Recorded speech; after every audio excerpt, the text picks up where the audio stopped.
ప్రేక్షకులకు నమస్కారం. ADN news TV మనదర్శి మన లోకల్ ఛానల్.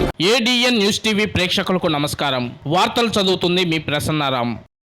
కారంచెల్లోని శివాలయంలో జరిగిన స్వచ్ఛ భారత్ కార్యక్రమంలో సోమవారం బీజేపీ రాష్ట్ర అధ్యక్షురాలు దగ్గుపాటి పురంధేశ్వరి పాల్గొని దేవాలయాన్ని శుభ్రం చేశారు. ఈ సందర్భంగా ఆమె మాట్లాడుతూ, అయోధ్యలో బాలరాముడి ప్రాణప్రతిష్ఠ మహోత్సవాన్ని పురస్కరించుకొని అందరూ సమీపంలో ఉన్న ఆలయాల్లో ప్రత్యేక పూజలు చేయాలని సూచించారు.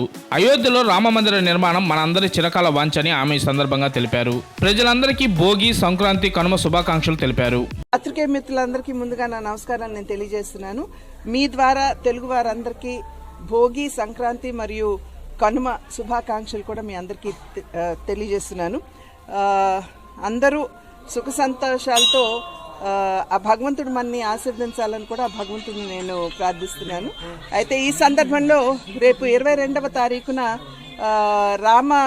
బాలరాముడి ప్రతిష్టాపన జరగబోతుంది అయోధ్యలో. ఇది నిజంగా మనందరికీ చిరకాల వాంఛ కూడా. దశాబ్దాల కాలంగా ఇది కొంచెం ఇరకాటంలో ఉన్నటువంటి సందర్భంలో ఇవాళ నరేంద్ర మోడీ గారికి ఆ భగవంతుడు ఒక సువర్ణావకాశం ఇచ్చారు అని చెప్పి భావిస్తున్నాను. ఇవాళ మోడీ గారు కోర్టు ద్వారా దాన్ని పరిష్కారం కలిగిస్తూ రేపు 22వ తారీఖున శ్రీరాముని ప్రతిష్టాపన జరగబోతుంది.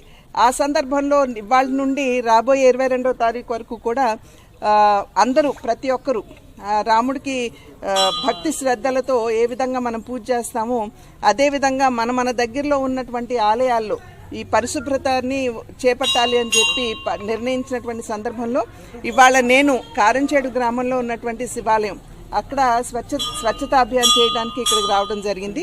సంతోషం ఏమిటంటే మా మనవరాళ్ళు కూడా ఇవాళ ఇక్కడికి వచ్చి నాతో పాటు ఈ కార్యక్రమంలో పాల్గొనడం, అదేవిధంగా ఇక్కడ ఉన్నటువంటి భారతీయ జనతా పార్టీ కార్యకర్తలు కూడా ముందుకొచ్చి ఈ కార్యక్రమంలో పాల్గొనడం అనేది ఇది నిజంగా భగవంతుడు అనుగ్రహంగా భావిస్తూ అందరూ కూడా మరి ఒక్కసారి సుఖ సంతోషాలతో విరాజిల్లాలని చెప్పి ఆ భగవంతుని ప్రార్థిస్తున్నారు.